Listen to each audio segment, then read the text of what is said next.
All right, that's our cue to get started because we are all eager to get started with our evening with Frank Bremer. Welcome. I'm Laurie Stokes. I am moderating tonight for the Partnership of Historic Bostons for Frank Bremer's talk, Resisting Tyranny, Defining Liberty. It's great to have all of you here tonight. I appreciate you being here. I am going to keep my introductory remarks at a minimum so we can jump right in, but I will just reiterate, though we will follow our usual pattern. I'm going to briefly introduce Frank, our speaker. He will go into his presentation. Put all of your comments and questions into the chat. I will be watching. I will get to them all. Even if it's very early on, I will scroll back. I will see them all. We'll get to them. So put them right in the chat. And when Frank is done, I will start relaying your comments and questions to him. And we should have a good amount of time for Q&A, as always. So again, on behalf of the Partnership of Historic Bostons, welcome everybody. I am very pleased to introduce Frank Bremer, a very old friend of the PHB and a renowned scholar of early America and particularly the Puritans, the author of many groundbreaking books, and our presenter tonight. Thank you, Frank, and I'll turn it over to you. Thanks a lot, Laurie. I began my last talk to the Partnership of Historic Bostons by quoting John Adams, who, looking back in 1780 on the origins of the American Revolution, cited the importance of the virtues and talents of the people that had been shaped by the institutions of early New England, the towns, schools, militia, and churches.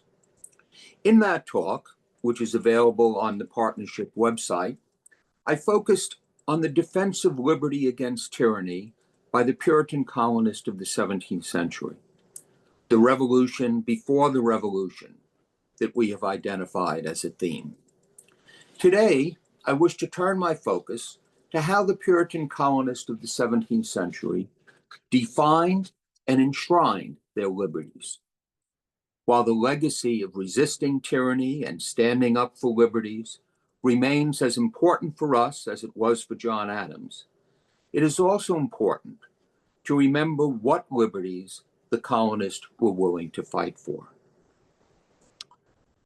When John Winthrop and his fellow Puritans departed England in 1630, they brought with them the charter that enabled them to govern, and they quickly set about redefining the corporate structure of the Massachusetts Bay Company into the government of the Commonwealth of Massachusetts. Their efforts to do so were certainly shaped by their religious faith, but they were also shaped by their experience of English civil society and an awareness of those aspects of that society that had been formed at a time of intensifying political friction between King Charles I and his parliaments. In England, that friction would lead to war. In New England, the result would be new guarantees of liberty. A review of that history of conflict will help us to understand decisions that would be made in New England. Following his accession to the throne in 1625, King Charles had sought to finance his regime by what was generally considered the unauthorized collection of taxes, such as customs duties referred to as tonnage and poundage. Then in 1626, he imposed a forced loan and imprisoned without trial some of those who refused to pay it, including members of the aristocracy with strong Puritan connections, such as Theophilus Quinton, the fourth Earl of Lincoln, Sir Nathaniel Bernardiston, and Sir Francis Barrington. When this effort failed to produce sufficient revenue because Englishmen refused to pay taxes that were unauthorized by a parliament, Charles was finally compelled to summon such a legislative body in 1628. In return for agreeing to provide the king with funds, that parliament forced the king to accept what is known as the Petition of Right.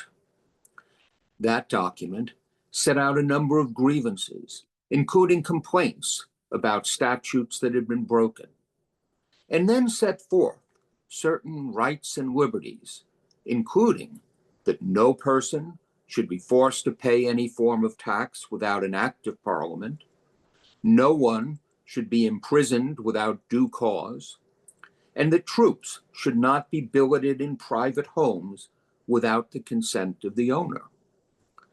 But having accepted the petition, Charles dissolved the Parliament and ignored the petition as he ruled without calling another Parliament for over a decade, a period known as the Personal Rule.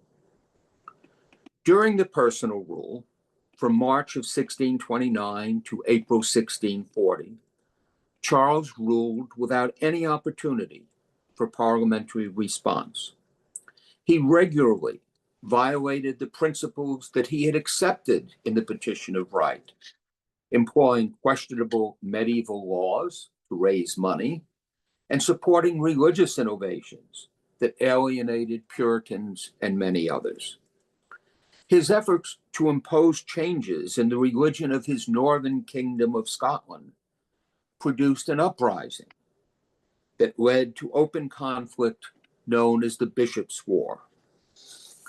Forced to seek funds to fight the rebellious Scots, Charles summoned a parliament in April 1640. That body refused to consider supplying the king with funds unless grievances were first addressed. Refusing to do so, Charles dissolved what became known as the Short Parliament within a month of its assembling. When the Scots invaded the north of England and demanded a large sum as part of the cost of a truce, Charles summoned a new parliament in November 1640. One of the first measures which that body forced the king to accede to was a stipulation that it could not be dissolved without its consent. The clash between this long parliament and the king would lead to the English Civil Wars or Puritan Revolution and usher in a debate over the nature of the church and the state that would be followed closely in New England. With this as background, and can we flip a couple of slides? Thank you. And one more. With this as background, I want to turn to the question of how the Englishmen living in New England sought to define their liberties. The bulwark of liberties for the Massachusetts colonists was their charter, seen by them here as a guarantee of self-government. Over the course of the 17th century, there would be various efforts by English governments to revoke the charter, but they would be successfully resisted until the 1680s. In the meantime, the colonists sought to use the authority granted them in order to determine how they were to be governed. I want to briefly relate the process whereby the colony's legal code was developed and then focus on the actual laws and liberties. In May 1634, after discussions of how the corporate governance set out in the charter was to be adapted to the process of civil government, it was decided that none but the general court, which was the legislature, and you should remember that when we talk about the court in the rest of this talk, we're talking about the legislature, which did have judicial authority, but we're going to be looking primarily at its legislative function. They decided that none but the general court hath power to make and establish laws. Having been given responsibility for making laws, in the following year, which will be 1635, the general court named a committee consisting of Governor John Haynes, Deputy Governor Richard Bellingham, Thomas Dudley, and John Winthrop to frame a body of grounds of laws in resemblance, as they put it, of a Magna Carta. Nothing came of this, in part because John Winthrop and some others believed that allowing magistrates leeway to define how laws were to be applied in a new colony was preferable to setting defined laws and penalties.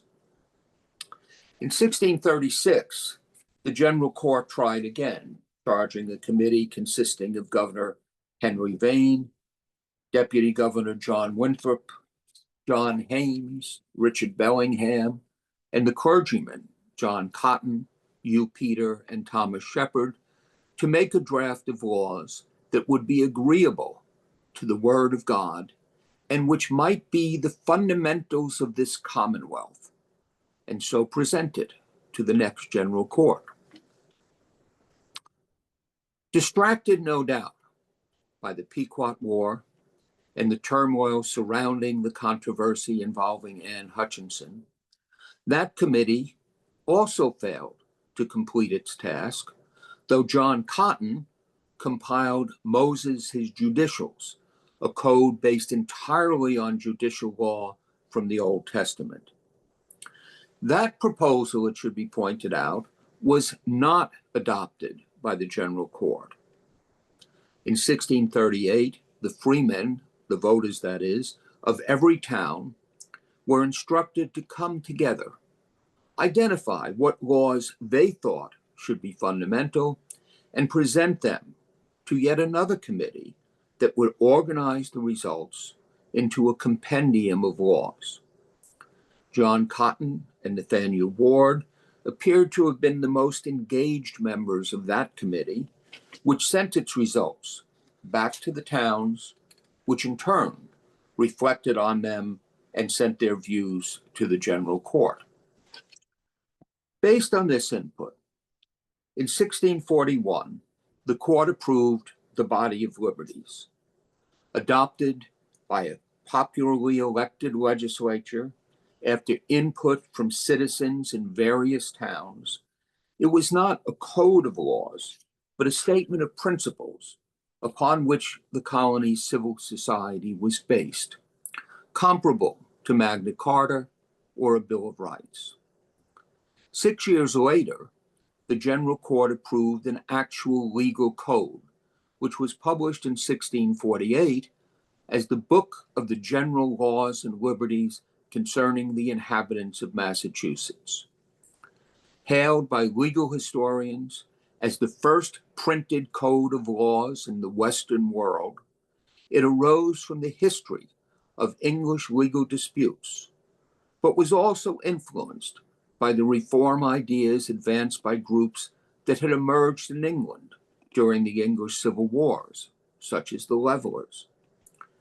The Laws and Liberties drew extensively on the principles set forth in the 1641 Body of Liberties, which was not published at the time, and it is that first document, the Body of Liberties, that I want to discuss, touching upon points that focus on the aspirations of the Puritan colonist.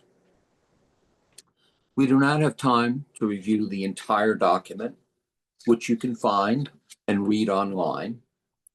Rather, I want to single out provisions which I think are particularly relevant for us to consider today and comment on some of those that are generally misrepresented.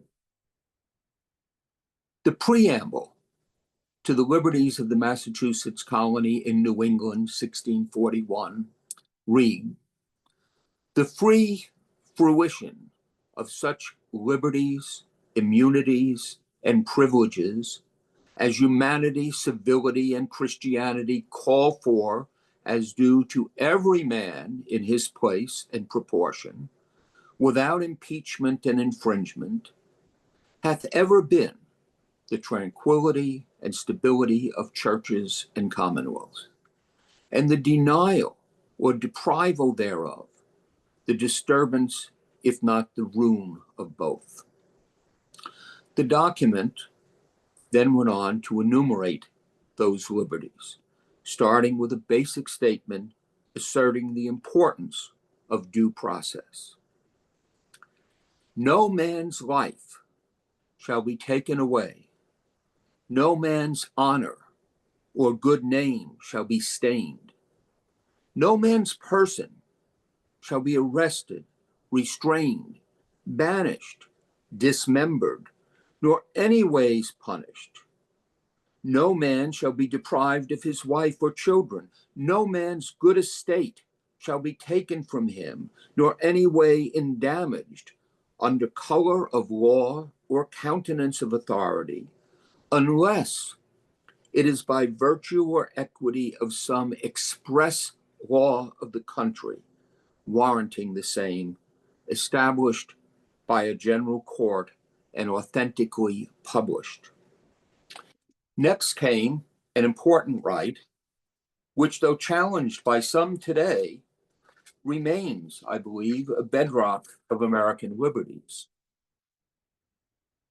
Every person within this jurisdiction, whether inhabitant or foreigner, shall enjoy the same justice and law that is general for the plantation which we constitute and execute one towards another without partiality or delay. What this is saying is that the liberties enumerated in the body of liberties apply to all, English and non-English, men and women, natives as well as Afro-New Englanders, free men, servants, and slaves. One did not have to be a citizen to have these rights and freedoms. Next,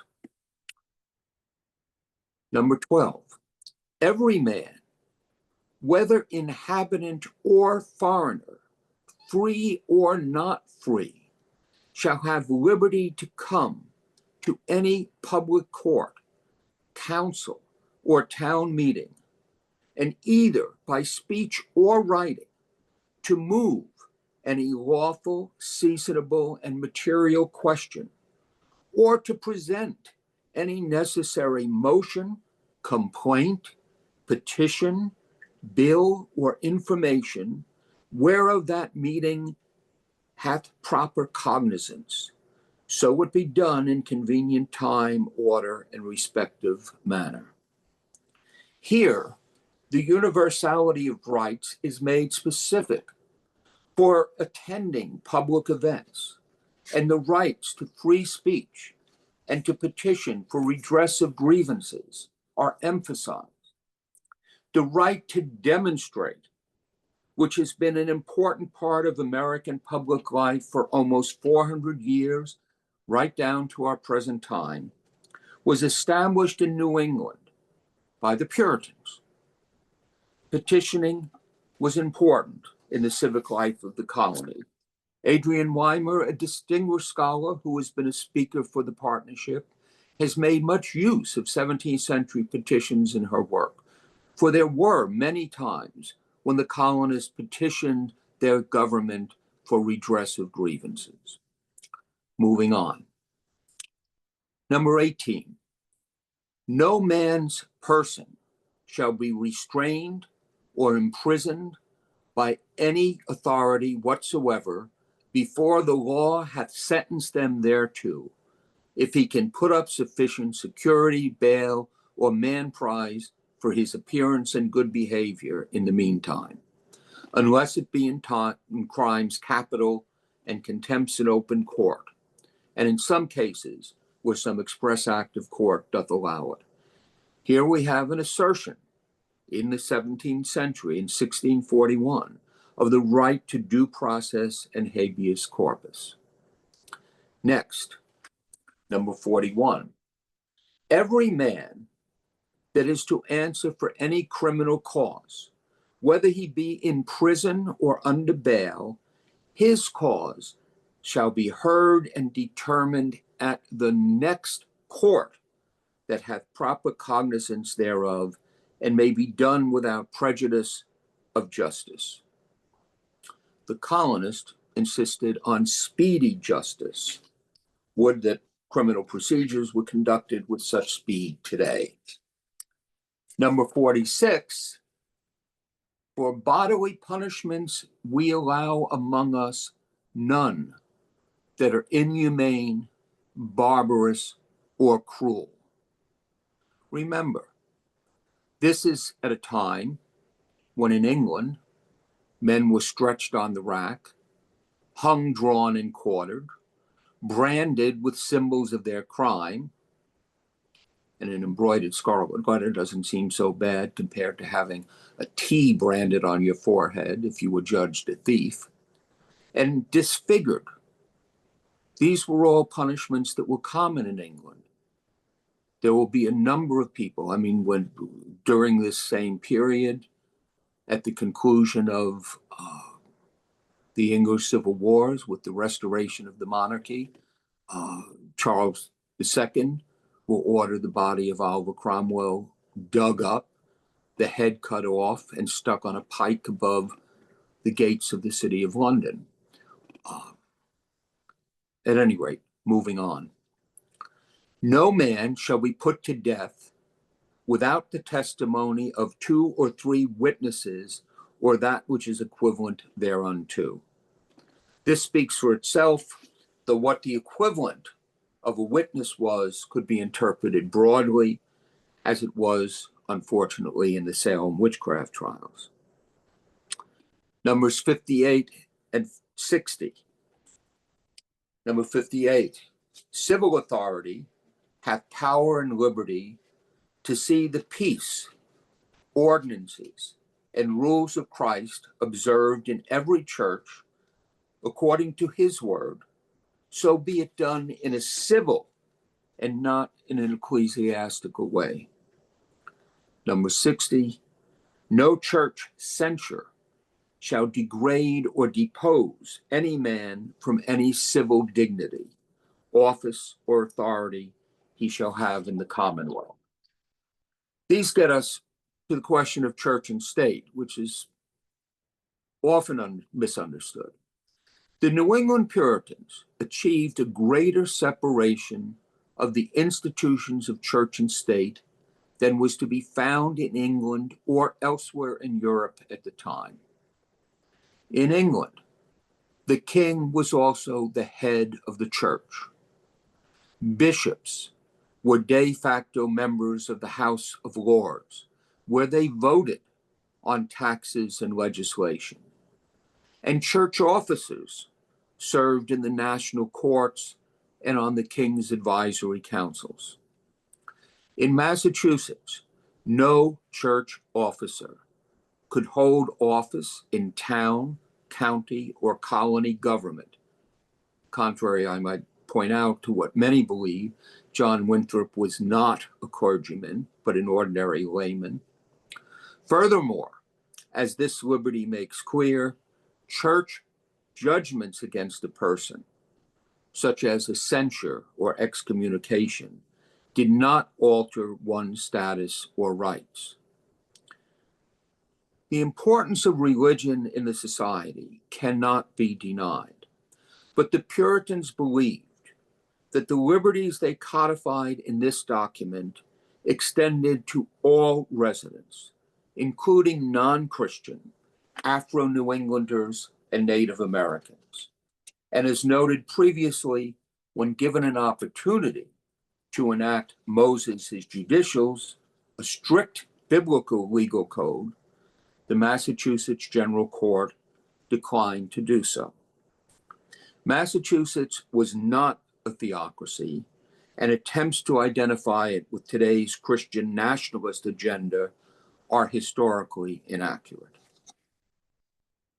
Moving on. No general court shall be dissolved or adjourned without the consent of the major part thereof. This reflected the Long Parliament's rejection of the king's ability to send home a parliament he disagreed with without their consent. It would be a cherished right, though rescinded in the 1692 Massachusetts Charter. Number 70, excuse me, all freemen called to give any advice, verdict, or sentence in any court, council, or civil assembly shall have full freedom to do it according to their true judgment and consciences. This seems normal today, but it was not at the time. As late as 1670 in England, when William Penn was put on trial for illegal assembly, and 4 jurors found him not guilty, they were sent back by the judge to rethink the verdict. The jury then found Penn and the others guilty of, quote, speaking in the street, close quote, but refused to add the words in an unlawful assembly. The judges refused to accept this and ordered the jury to be locked up, quote, without meat, drink, fire, and tobacco until they reconsidered, while Penn called upon them not to give up their rights as Englishmen. The outcome of that case, with the successful resistance of the jury, is considered to have secured for Englishmen the right for independent juror judgment, something that had been established in Massachusetts 3 decades earlier. Number 80, every married woman shall be free from bodily correction or stripes by her husband, unless it be in his own defense upon her assault. If there be any cause of correction, complaint shall be made to authority assembled in some court, from which only she shall receive that correction.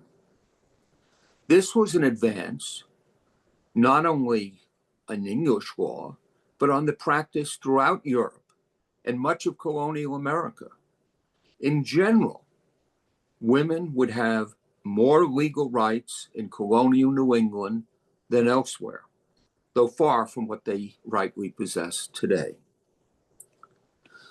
The famous number 91, there shall never be any bond slavery or villanage or captivity amongst us, unless it be lawful captives taken in just wars, and such strangers as willingly sell themselves or are sold to us.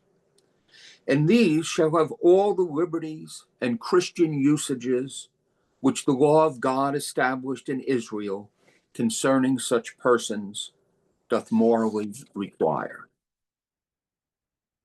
This is an important item in the body of liberties. But because of that, a few things should be pointed out. In the first place, this is generally cited as the first legislation in British America legalizing slavery. And it was, and we need to rightly point to it as one of the sins of the Puritans, to use their terminology. However, significantly, unlike the practice elsewhere where slavery existed, it was not a status inheritable by a slave's children in Massachusetts. Indeed, some scholars have argued that this provision was approved to prevent the effort of the non-Puritan Bostonian Samuel Maverick to breed slaves. If the status was not inheritable, the children of slaves would not be slaves. As for the last sentence, this allowed the judicial punishment of forced labor for crimes, which was the practice in the colony. There were in the 1630s several white servants reduced to slavery, as the court put it. And this is still forced labor for crimes legal in some of the United States. Also, it should be noted that this doctrine was employed to protect Africans in at least one important case. In 1644, the Rainbow, a Boston ship captained by James Smith and Thomas Kaiser, joined some London ships in attacking a village on the Guinea coast of Africa. They killed some villagers, captured some Africans, and after a stop in Barbados, returned to Boston with at least 3 of those captured Africans. Led by Richard Saltonstall, the General Court prosecuted Smith and Kaiser in 1645. The act of stealing Negroes or of taking them by force, Saltonstall argued, was, quote, expressly contrary both to the law of God and the law of this country, meaning Massachusetts. The court allowed the testimony of one of the Africans, whom the records identified as an interpreter. The Africans were freed and sent back to Guinea at the colony's expense, and a letter of public apology was sent with them, expressing the indignation of the colony over the episode. The 2 New England captains were punished, and following this trial, in November 1646, both houses of the Massachusetts General Court issued a statement condemning man-stealing as a heinous and crying sin equivalent to murder. Again, this is not to say that the Puritans did not practice slavery. They did certainly enslave captives, Native Americans who were captives in the Pequot War and later in King Philip's War, as well as in many smaller skirmishes against native tribes. But there is a complexity here that we also need to be aware of, while condemning them for the fact that they did employ the practice of slavery. To go back to the body of liberties, number 96, howsoever these above specified rights, freedoms, immunities, authorities, and privileges, both civil and ecclesiastical, are expressed only under the name and title of liberties, and not in the exact form of laws or statutes, yet we do with one consent fully authorize and earnestly entreat all that are and shall be in authority to consider them as laws. The 1647 Book of the General Laws and Liberties did incorporate much of the body of liberties into the form of actual laws. It was transparent and acceptable, published so that all citizens could consult it and understand both their legal obligations and their rights and liberties. And again, this is one of the extraordinary things about what we're discussing here. Each person in the colony was allowed to see what the laws were, to read them, to understand them.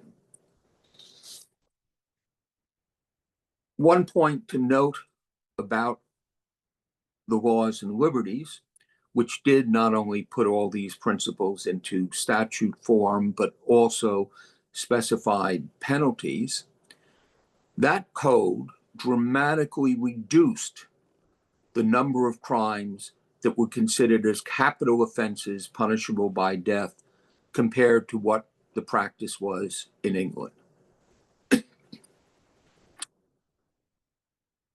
Perhaps the most significant contributions of the body of liberties and the Book of General Laws were the establishment of equity for all, the fact that all residents were possessed of these rights and liberties, and equality, that justice was to be rendered to all without distinction of race, faith, or class. These are the liberties that the colonists fought to preserve in the 17th century, that John Adams and his fellow revolutionaries were committed to in the 18th century, and that are a positive part of the Puritan heritage today's Americans have inherited and should always be willing to demonstrate for and to fight for. And with that, I'm going to turn it over to Laurie to forward some of your questions. Great. Thank you so much, Frank. So interesting. And I think the body of liberties and, how the Puritans in this place govern themselves is something we just don't ever learn about in school when we're learning about those things, allegedly. So let's start with a good foundational question. Somebody asks, can you tell us the composition of the freemen, of 1638, who were dealing with the committee that was trying to put together this body of laws? Number, race, religion, other, they add gender, but I think freemen is just men. But who are we talking about when we say the people? Yeah. When John Winthrop and his fellow colonists arrived in 1630 and they brought the charter, the strict application of the charter principles would have allowed a relatively small number of men, about a dozen at the most, to run everything the way they saw fit. Because the freemen, as defined in the original charter and in England, were those who had actually made a monetary investment in the company. So they were the stockholders, in essence. And only less than a dozen of those stockholders actually came over to the colony. And thus, they would have constituted the general court. They would have elected the board of directors, the governor, et cetera. And they could have run things the way they wanted to. One of the things that Winthrop did at the first session was to open freemanship, which is the franchise, which meant voters, to anyone who wished to apply for it. And at the time of the first general court, a large number of people applied and became freemen. A few years later, it was determined that in order to preserve what they would have viewed as the integrity of the electorate, in order to become a freeman, in order to apply to be a freeman, you would have to be a member of the church. At that time, in the 1630s, it is generally considered that almost everyone who was coming over was becoming a member of the church. I mean, if you were coming to New England, you were presumably interested in the religious ideal, and you would have found it relatively easy in the early 1630s, at least, to become a member of the church. Now, so the number of freemen was fairly large percentage of the population, a much larger percentage of the population than those in England who were allowed to vote. I didn't say, which I should have, perhaps, that you had to be male. Only men were allowed to vote in civic matters. So you're dealing with a fairly decent male population. There was no property restriction per se on the franchise at this time, in large part because basically everyone who came over was able to get land. Land was one thing that was in abundance in the colonies. So it's a fairly, I think, representative group of the colonists that looked at the laws, reviewed the laws, and ultimately approved the laws. Follow-on question that links into your discussion of the separation of church and state that I think surprises people is someone asked, is the halfway covenant part of this body of liberties, are there laws, and I would extend it to be more general, are there laws about religion in that body of liberties? There are laws that allow the government to call councils of churches, which they will do on occasion. There are laws that allow the government at this time in the 1640s to punish views that might arise in the churches that are considered seditious. And this is, I mean, this is a tricky thing. Roger Williams is generally seen as being banished because of his religious views. And the views that he had derived from his religion. Probably the most serious one was that Roger Williams believed that an oath involved calling God down to witness the truth of what you said. It was a religious act, and that it was wrong to join in religious acts by people who were not godly. And so Roger Williams said that the state should never impose an oath. And that included they should not be allowed to ask for an oath of allegiance to the government, and they should not be allowed to ask people testifying in court to take an oath to the truth of what they said. Now, these are religious ideas, but they're religious ideas which are threatening to civil order. And as a result, Roger Williams is banished. He was going to be sent back to England, and then John Winthrop slips him the word, and he escapes and gets down to Rhode Island. So it is, you know, I've been asked frequently to comment on, you know, whether these people are Christian nationalists or this or whatnot. We have to be careful applying terms that have been developed today to the 17th century, because they don't really necessarily fit. And what I tried to indicate in my talk is that there's more separation between church and state in 17th century New England than anywhere else. You know, it's just a fact. I mean, the fact that you could not, that someone who was an officer, I mean, John Cotton could never be elected to political office. John Davenport could never be elected to political office.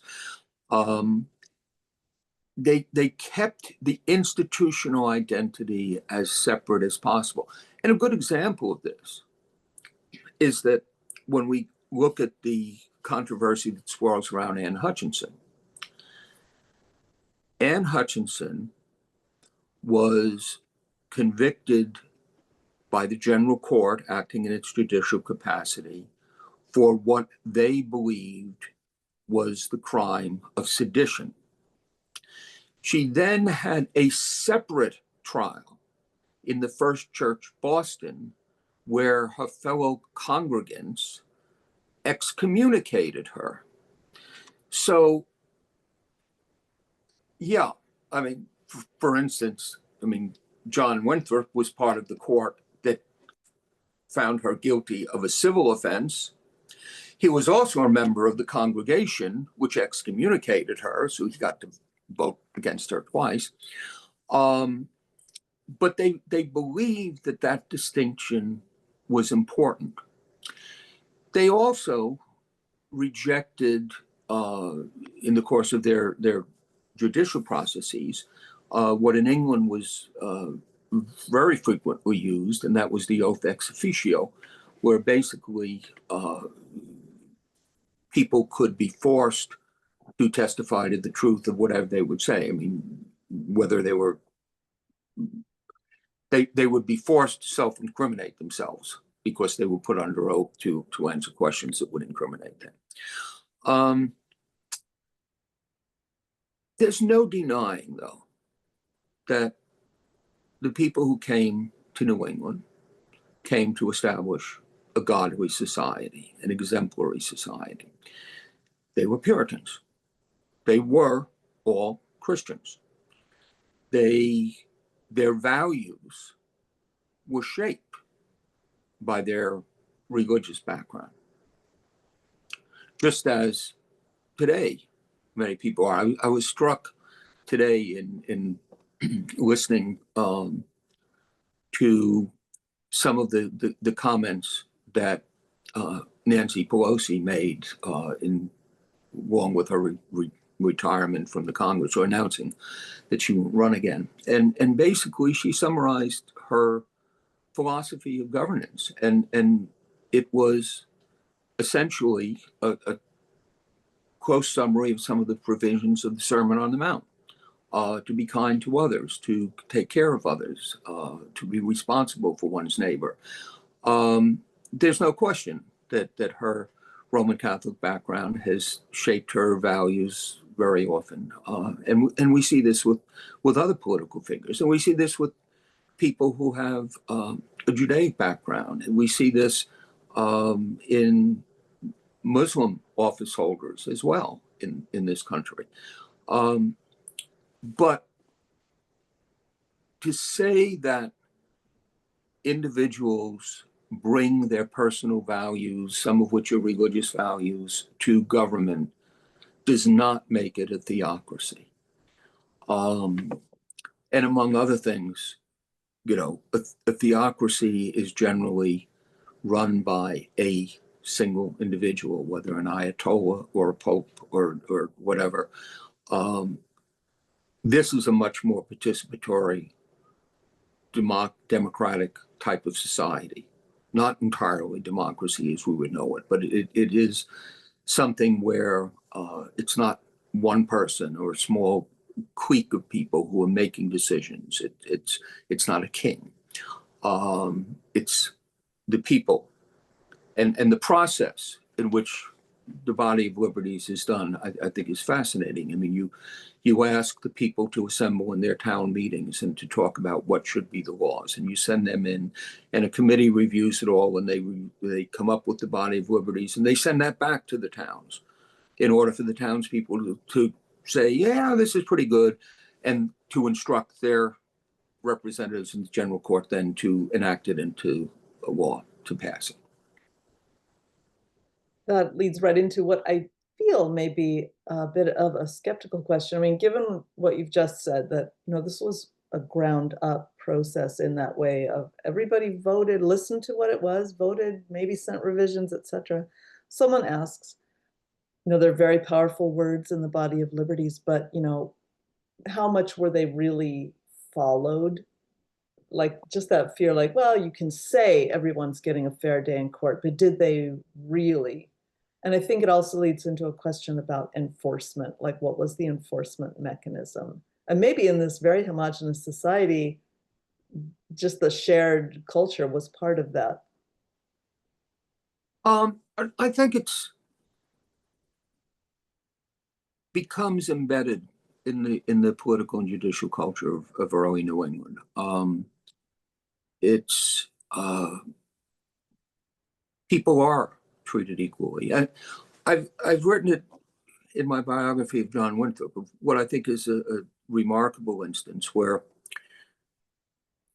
there's a point in which, one of the things that happened in New England is that every town had their militia, referred to as a train band. And in the town of Hingham, there ended up being a dispute between two factions as to what individual had truly been elected as the captain of the militia. And the magistrates, including Winthrop, intervened in this, and intervened in a way that some people thought overstepped their proper bounds.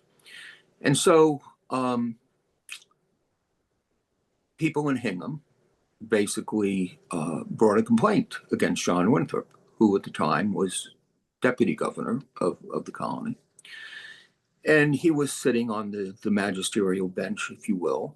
And when the charges were brought against him, he stepped down from the bench to defend himself. And he said explicitly that being a magistrate did not mean that he was not subject to the laws, the same as everyone else. And he accepted the fact that despite being one of the leading political figures in the colony, one of the leading government figures in the colony, he could be charged with a crime and need to defend himself. That's something that, in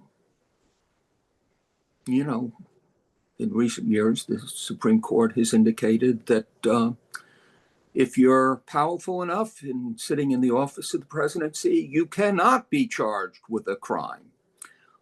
In 17th century Massachusetts, you could be. It happened. Winthrop defended himself and was exonerated. And I think that's a good example of the fact that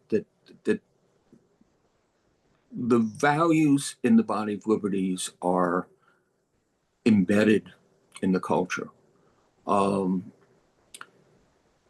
The incident of the rainbow, where some Massachusetts ship captains are charged and convicted with man stealing, with seizing Africans off the coast of Guinea, and the Africans are released, is a good example of that. Now, are there examples or cases where the Puritans don't live up to their values? Yeah. I mean, I think as in any society, and I think when you get into the witchcraft cases, of course, you can find that there are some equivocations, and particularly in terms of the two evidence rule, that probably don't follow the spirit of the law as enacted, or of the beliefs as enacted in 1641. But on the whole, I think this is a society, and it's a society that convicts many people. There are members of the assistants. Richard Saltonstall himself was convicted of a crime. John Endicott was deprived of public office for 2 years for having exceeded his authority in certain ways. So it's, yeah. I have a few questions that are segueing. Well, first, before we segue a little farther into the turn of the 18th century, someone asks, these were the laws just for the Massachusetts Bay Colony. Was there a similar code of law for Plymouth Colony?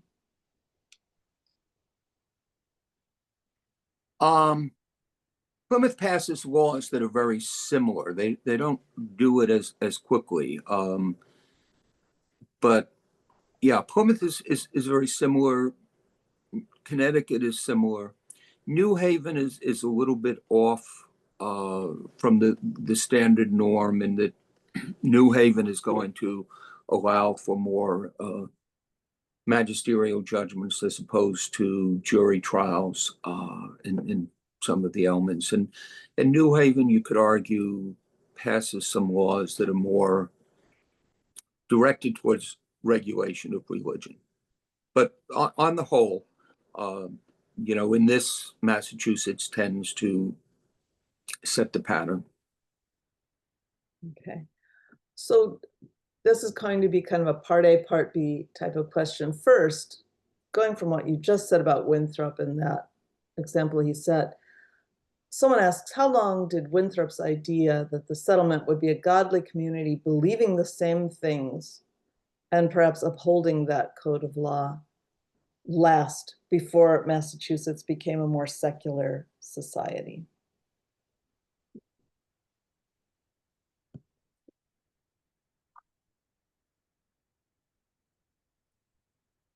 I would argue that it doesn't become what I would define as a secular society until well after the Revolution.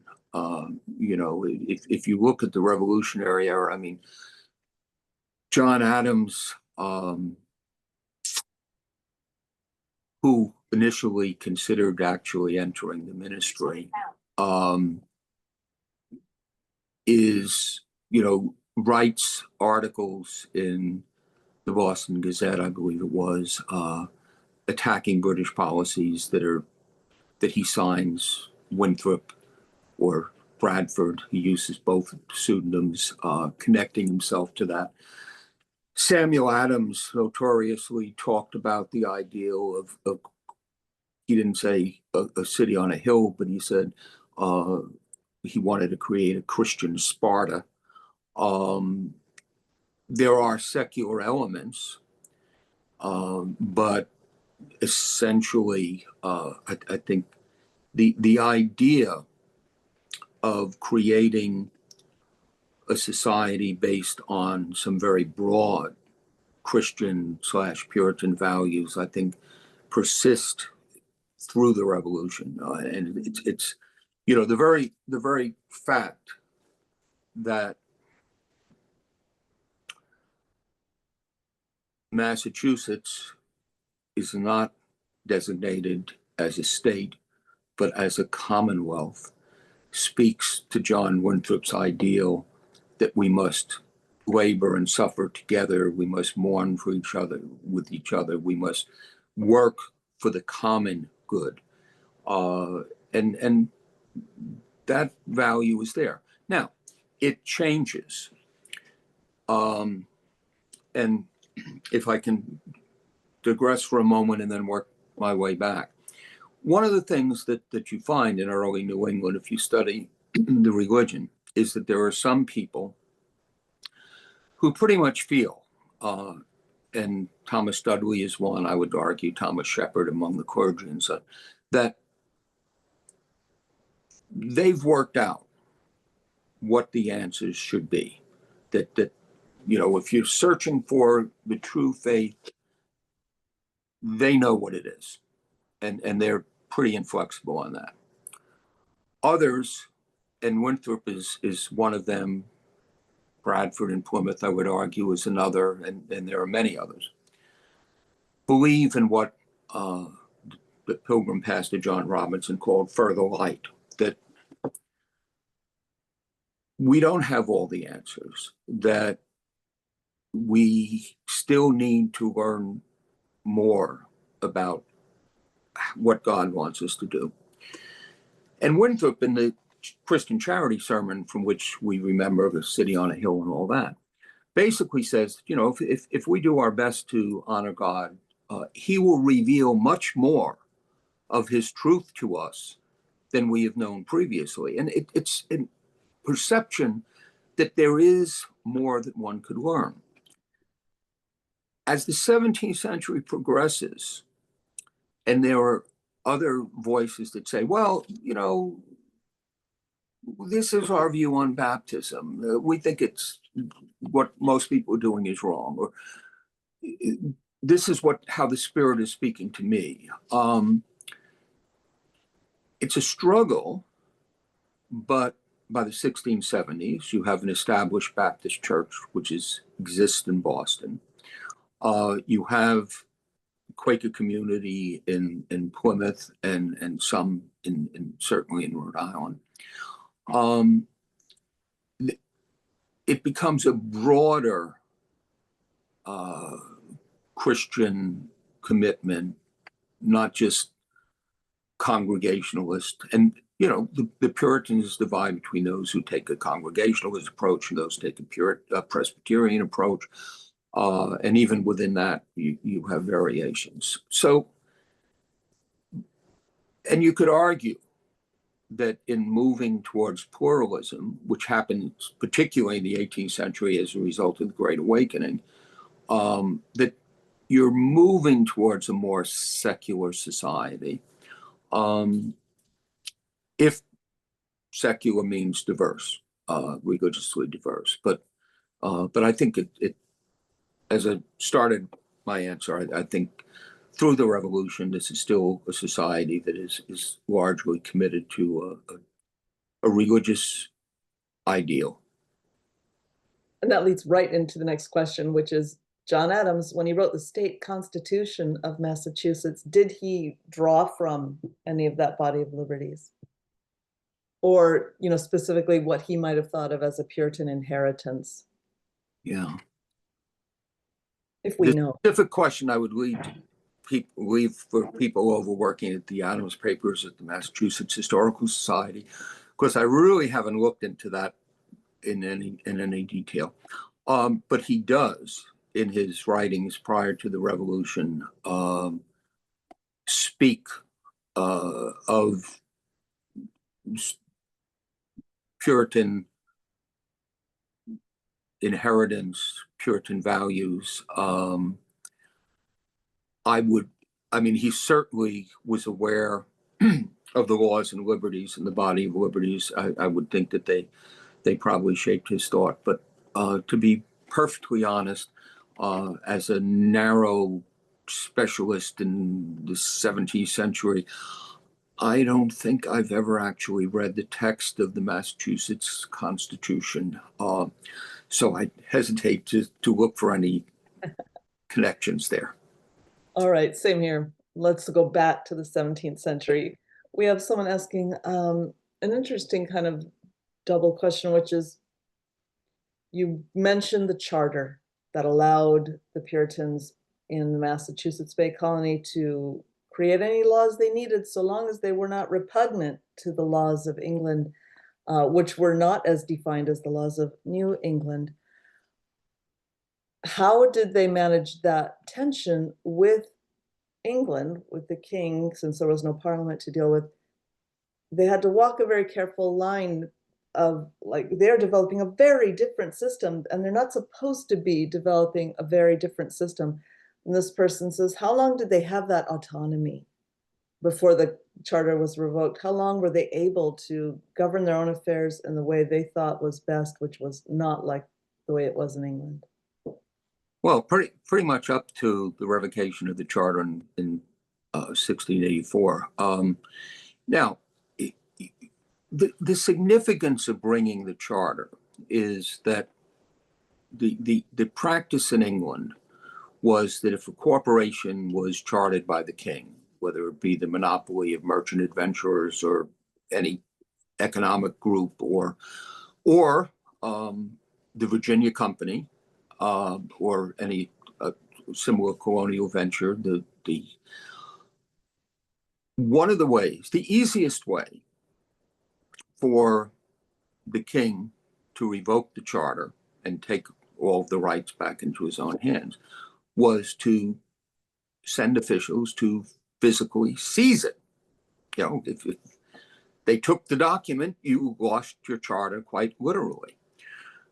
By bringing it 3,000 miles away, that option for the king is pretty much gone. So he's going to have to go through legal procedures, and that to revoke it, to get a quo warranto or another writ that might revoke it.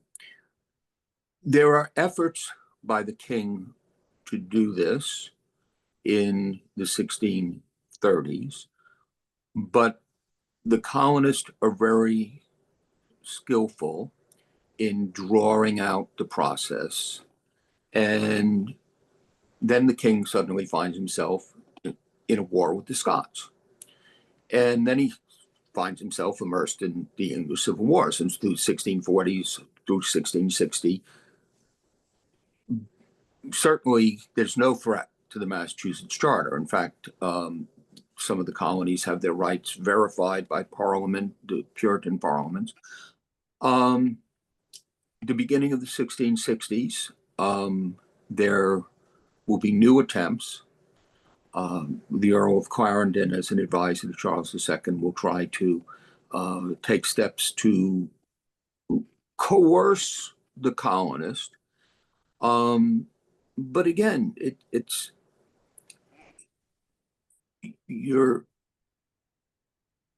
there's a probability that the colonists will resist if you try to exert control over them. And Clarendon, in one of his observations, basically pointed out that there are a heck of a lot of Puritans living in New England who, some of whom, like John Leverett and John Winthrop are veterans of the parliamentary armies. And for while it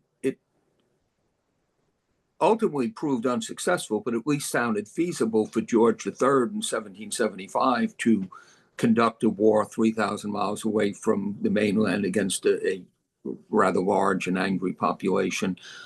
Clarendon realized that this wasn't going to be within the resources of the English government recently restored. Now, they threaten certain things, and the colonists will make some concessions. Going back to the freemanship question, the colonist will grudgingly concede that instead of having to be a member of a Puritan church in order to become a freeman, if you do own enough property, because they now institute a property requirement, and if you're not a member of the church, but the pastor of the church basically writes you a commendatory letter, we'll let you be a freeman. Doesn't really expand the franchise that much, but they try to make some concessions. But ultimately, it's not until 1684, and that whole period from 1660 to 1684 is the subject of Adrian Weimer's Constitutional Culture, which for anyone interested in this is a book I'd highly recommend. Yes, that's for sure. You wouldn't think reading a book about people petitioning the government could be a page turner, but it really is. And that also kind of links into the next question, which is, could you comment on the connection of the body of liberties and the representative legislative system you've been describing? Can you connect it with the 1689 Boston Declaration of Grievances, authored by Cotton Mather et al.? Yeah, well, I mean, they're drawing on that. It's you know essentially the grievances are the ways in which the Dominion of New England under Sir Edmund Andros, which had been established after the revocation of the charter in 1684, has violated those rights. I mean, one of the rights which is spelled out in the body of liberties is, and that in itself is drawn from the English Petition of Right in 1628, is that you can't be taxed without legislative approval. And tariffs are taxed, but that's a different question. But Andros imposes taxes on the people of the Dominion, and in John Wise in Ipswich, and Charles Morton in Charleston end up being imprisoned because they lead protest against the taxation by the Dominion as being a violation of their rights as Englishmen, which is defined in the body of liberties in Massachusetts, which, I mean, they see their rights as citizens of Massachusetts as rights of Englishmen.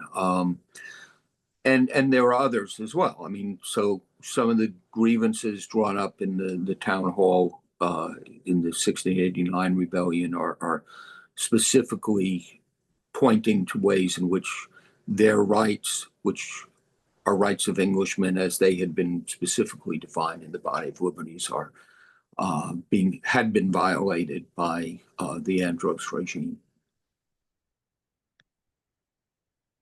Circling back to Winthrop, do you think that his reluctance, someone asks, to put the liberties into writing was derived from his desire to avoid conflict with royal authority, or was it just that the more you narrow down laws to a code, the less room there is for interpreting individual cases? Yeah, that's an interesting thing. Yeah, first of all, certainly he was very aware of the fact that you didn't want to legislate in a way which was too clearly, in contradiction to English laws.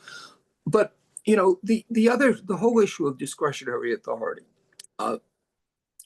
I've sort of changed my views on that. When I wrote my biography of John Winthrop 20 some odd years ago now, and I looked at the dispute in the 1630s between, you know, Thomas Studley largely, who wanted specified laws and them to be strongly imposed. And Dudley's approach to sort of simplify it was that in a colony in which you have lots of people who have never lived near one another before and in new circumstances, you have to have discipline. You have to have discipline for the society to function. And Winthrop's on the other side of that. And he says, well, you know, some of what we need to do as laws or policies or things that these people never heard of before, and they don't know what it is. You know, we don't have a way to publicize what we're going to do, and so we have to give people the benefit of the doubt. We have to be, and I thought, you know, that sounded pretty good. That sounded pretty reasonable. Probably, and this is what happens with historians, we begin to look at things differently based on our own experiences and so forth. Nowadays, my general view on the exercise of discretionary authority, however the magistrates or executive or whatever might want to do it, that doesn't sound like necessarily the greatest of ideas, you know, because ultimately what Winthrop, you know, it's sort of what Winthrop wanted to do. If I was living there, I wouldn't mind giving Winthrop that discretion. But you can't just limit it to one person. Who becomes the next governor, and how would that person exercise the discretion? And that can be frightening. So yeah, I've sort of begun to see, you know, the other side of that a little bit more. What were the iterations? Was it in like the Body of Liberties in 1641? Was it 1664 that like the next iteration of the laws came out? And my recollection is it was much bigger. How Yeah, was that first body iterated on, and who actually then after that first very collaborative effort, how were the laws written? Still in the 17th century after that. yeah. Well, the general court continued to pass additional laws, and one of the things, the actual laws and liberties published in 1648, adopted in 1647, was a compilation of what laws had been passed. And as new laws were passed, there are other compendiums, and I'm not really sure about the dating of that and so forth. I know the same thing happens in Plymouth. You have a number of reiterations of laws. None of, to the best of my knowledge, none of the laws and liberties of 1647 are revoked, but there are other laws. Some of the penalties are altered and so forth as you go on. And was it still so that at that point it was more like laws generated by the court Yeah, than something that occurred to me in when I was trying to answer one of your other questions. It also is, and I'll be interested. The next talk in the series is by Rachel Foxley, who's a very good English historian, and particularly on the radical fringe. And I'll be interested to see if she brings up the fact that there are people, just as there are people in England in the 1640s, 1650s, who wanted the congregational independence, who wanted to adopt the New England way of church government for England. There are those who advocate for the English Parliament to, if not adopt, which they weren't going to do, the laws and liberties, but at least to do a comparable thing and to codify and publish English law. So, even at that time, there are people in England who said, what these colonists have done is a good idea. Print out all the laws in a way that everyone can have access to them. And I should add that, one of the things that I didn't get into the laws and liberties itself, but one of the things in the laws and liberties, the actual legal code, is it's arranged alphabetically by crime. So, if you were wondering, I mean, you not only could get a copy of it, but you could find what you were looking for relatively easily, which again is part of, to have what is in essence a participatory type society, you have to give people the knowledge, and the knowledge of the law was part of that. How early would it have been printed so that anyone could get a copy if they wanted one? Well, it was printed, it was printed in 1648. It was adopted in 47, it was printed in 1648. I don't know that anyone has talked about how many copies, but there were at least copies made available for every town, so that people could consult it. Either the selectmen probably had access. Maybe clergymen were also given copies of it. But it was, the idea was that everyone could consult it. And of course, remember, this is a society in which one of the laws that was enacted was that every head of household must see to it that the members of his household, male and female, free and unfree, learned how to read. They wanted them to read the Bible, but they also wanted them to read the laws, and they specifically talk about that in places. And that brings up a question that is begged by the language, where it's all about no man shall this and no man shall that. Did women have the same political rights in this way that, all the things you described, habeas corpus, and, you could only be punished if you had actually committed a printed crime? Was there equality in the application?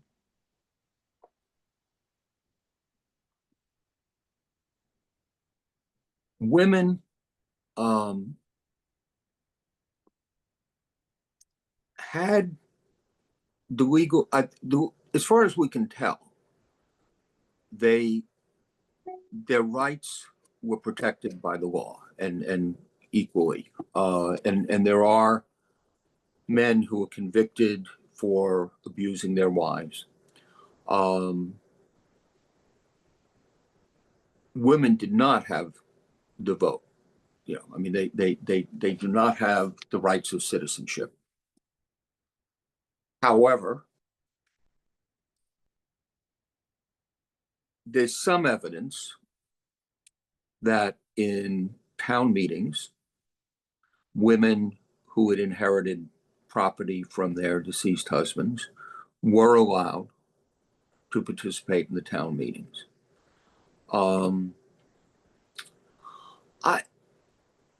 I think that our assumption that women had no political rights or participatory rights in the church needs to be questioned in some ways. I think in town meetings, for instance.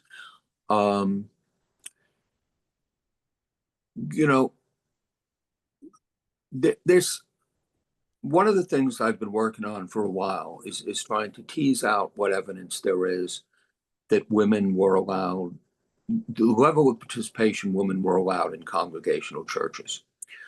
There are clearly Puritans who believed that women had the right to prophesy, and prophesying in the terms of congregational religious history was not foretelling the future. It was your ability to, having read the scripture and been led to an understanding of what a passage meant by the Holy Spirit, that you should be able to share that with others.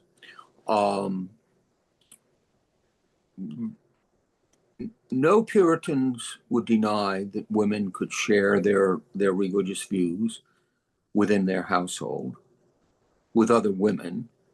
The type of meetings that Anne Hutchinson was holding were perfectly legitimate if there were only women. But we know that some women did prophesy. They did speak within church meetings. We also know that there are a lot of churches that did not allow that, but there's evidence that some did. Whether or not and how often women could vote is a good question. Not only John Robinson of the so-called Pilgrims, but John Cotton and others said that in some cases women can be more enlightened than men in these matters.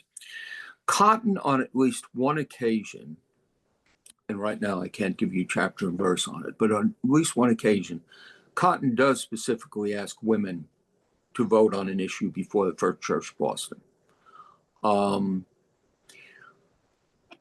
When Edward Winslow of Plymouth is in England in the 1630s, and he's brought before Archbishop Laud and the church authorities, he is challenged on whether or not women are allowed to vote in colony elections politically. And he said, oh, no. I've often wondered where did that idea come from? Where did the accusation come from? And one of my suppositions is that women, on at least some occasions, might have been voting within the church, not in civic matters, but within the church. And one of the reasons why I think this is that in 1630s, before Hugh Peter comes to Massachusetts, he's the pastor of the English, basically independent congregation in Rotterdam. And when that congregation was formed or reformed, they swore to a covenant forming them as a church. And John Forbes, who was a leading Puritan dealing in the classis of English Puritan churches in the Netherlands, John Forbes came to supervise the Rotterdam election of the pastor. And he calls for all those who are in favor of Hugh Peter being pastor, and presumably all the men raise their hand or say aye or whatever. And then Forbes, and we have documentation of this, says, but what do you women say? And the women vote.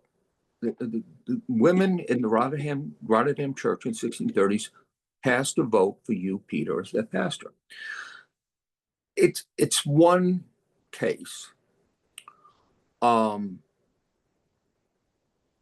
just wonder, how many others like that there are.